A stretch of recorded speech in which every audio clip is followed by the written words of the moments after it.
မွေးဟောက်တကောင်ကတင်းရဲ့ကလေးကိုပတ်ထားတာတွေ့ရင်ဘာလို့မလဲဒီကလေးလေးကတော့လူတိုင်းမမျှော်လင့်ထားတဲ့အရာကိုလုပ်ပြခဲ့ပါတယ်ကလေးငယ်စော့ကစားနေတော့မွေးဟောက်တကောင်ကသူ့ရဲ့လက်မောင်းကိုရစ်ပတ်ပြီးတိုက်ခိုက်ဖို့ပြင်ခဲ့ပါတယ်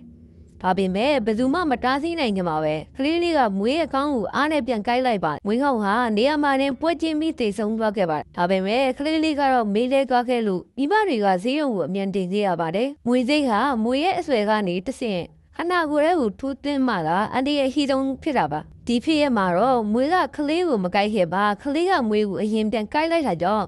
ကလေးရဲ့ခန္ဓာကိုယ်ကိုမွေစိတ်တွေအများကြီးမြုပ်သွားခဲ့ပါဘူးဒါကြောင့်ကလေးလေးကချာမနဲ့ငယ်ရောင်ရမ်းသွားတာကလွဲလို့ဘာအနေမှမရှိပဲပြန်လက်ကျဲမှလာခဲ့ပါတယ်တကယ်ကိုမယုံနိုင်ကြကောင်းတဲ့ကလေးပဲမဟုတ်လားဒီလိုဒုစက်နဲ့ဖြစ်ရတွေထပ်သိကြရင်တော့ဖော်လုံးလှုပ်ထားဖို့မမိတ်နဲ့နော်ဒီမော်တတိကရေခဲတောင်ကြီးနှစ်ခုကြားမှာညက်ပြီးပျက်စီးသွားခဲ့ပါတယ်အဲ့ဒီအချိန်နဲ့ပဲလူတယောက်ဟာရေခဲပြတ်မော်ကိုလင်းစင်ကျသွားခဲ့ပါတယ်သူရဲ့မျက်စိရှိတင်မဲ့ကျန်တဲ့တင်မောသားတွေကိုဝဲဝင်ဖြူကြီးတွေကကိုက်စားနေကြတာကိုသူထိတ်လန့်စရာမြင်တွေ့ခဲ့ရပါတယ်အဲ့ဒီချိန်မှာပဲဝဲဝင်တကောင်ကသူ့ကိုထပ်မံတိုက်ခိုက်လာတဲ့အတွက်သူကဓာတ်နဲ့ပြန်လဲခုခံပြီးအဲ့ဒီဝဲဝင်ကိုတက်လိုက်ရပါတယ်ဒါပေမဲ့အဲ့ဒီဝဲဝင်မှာတားငယ်လေးတကောင်ပါလာတာကိုသူတွေ့သွားတဲ့အခါအရန်ကိုတနာပြီးအဲ့ဒီဝဲဝင်လေးကိုသူကလေးလိုပဲမွေးယူဖို့ဆုံးဖြတ်လိုက်ပါတယ်ချိန်တွေကြာလာတဲ့မြတ်ဝဲဝင်လေးကကြီးပြင်းလာပြီးသူ့အတွက်ငါဖမ်းပေးတာတခြားဝဲဝင်တွေကကနေကာကွယ်ပေးတာတွေလုပ်ပေးခဲ့ပါတယ်ဒီလိုနဲ့သူတို့နှစ်ယောက်ဟာရေခဲပြင်းပုံမှာရှောင်းနေတိုင်တိုင်အတူတူရှင်သန်ခဲ့ကြပါတယ်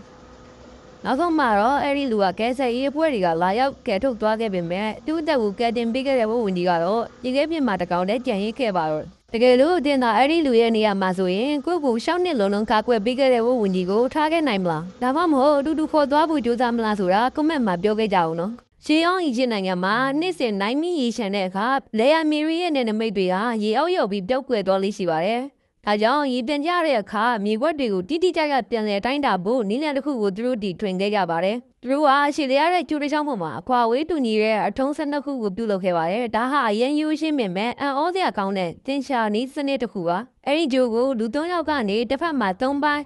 နောက်တစ်ဖက်မှာ4ပိုင်းနဲ့အဆောင်မှာ5ပိုင်းရအောင်တင်းတင်းဆွဲဆန်းလိုက်တဲ့အခါတိကျတဲ့တောင်းမှန်သတိကန်တစ်ခုဖြစ်ပေါ်လာပါတယ်ဒီတောင်းလေး5အချိုးသားရှိတဲ့နည်းစနစ်ဟာမြေခွက်တွေကိုတောင်းမှန်ကြကြနဲ့တိတိကျကျပြန်လည်တိုင်းတာဖို့အတွက်အရှိခံကြဆုံးနဲ့အစွမ်းထက်ဆုံးနည်းလမ်းတစ်ခုဖြစ်လာခဲ့ပါတယ်ဒီနေ့ခေတ်ကမ္ဘာတဝန်းမှာအသုံးပြုနေတဲ့တိုင်းတာမှုစနစ်တွေရဲ့အစဟာဒီရှေးရောင်အီဂျစ်လူမျိုးတွေရဲ့ယူရှင်းတဲ့ဂျိုတချောင်းကနေစတင်ခဲ့တာဖြစ်ပါတယ်ဒီနေ့ခေတ်မှာလက်သမားတွေစောက်လူရေးသမားတွေလည်းဒီနည်းလမ်းကိုအသုံးပြုနေကြပါတယ်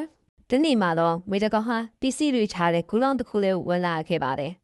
အဲ့ဒီလိုတွားနေနေချမ်းမြလာတဲ့လွားတစ်ခုကိုမတော်တဆတိုင်းမိသွားခဲ့ပါတယ်လွားသွားကမေရဲ့ကူပေါကိုအနှဲငယ်ရှာသွားတဲ့အခါမွေးဟာထိထန်သွားပြီးအကျင့်မှုကိုခဏလိုက်ရပါတယ်။အဲ့ဒီမှာလေမွေးဟာရန်တော်စားချွတ်သွားပြီးသူကနန်းကြောင်လုံးတဲလွှားစကိုပြန်ပြီးကဲလေပါတော့တယ်။ဒါပေမဲ့ဒါဟာရှင်းနေကိုပို့ဆူးသွားစေခဲ့ပါတယ်။လာသွားလေအားမွေးရဲ့ပါစက်ကိုပို့ပြီးနန်းနိုင်ဆန်ခဲစိုက်ဝင်သွားခဲ့ပါတယ်။ခုလိုမွေးကပို့ပြီးတော်ထားတဲ့ချင်းနဲ့ပြန်လေတက်ခိုက်ဖို့ဆုံးခဲလိုက်ပါတယ်။သူဟာလွှားစကိုတွေးရစွမ်းကိုအားနဲ့ရစ်ပတ်ပြီးချင်းမမှုထုတ်စားခဲ့ပါတယ်။ဒါပေမဲ့သူပို့ပြီးတင်းတင်းကျကျ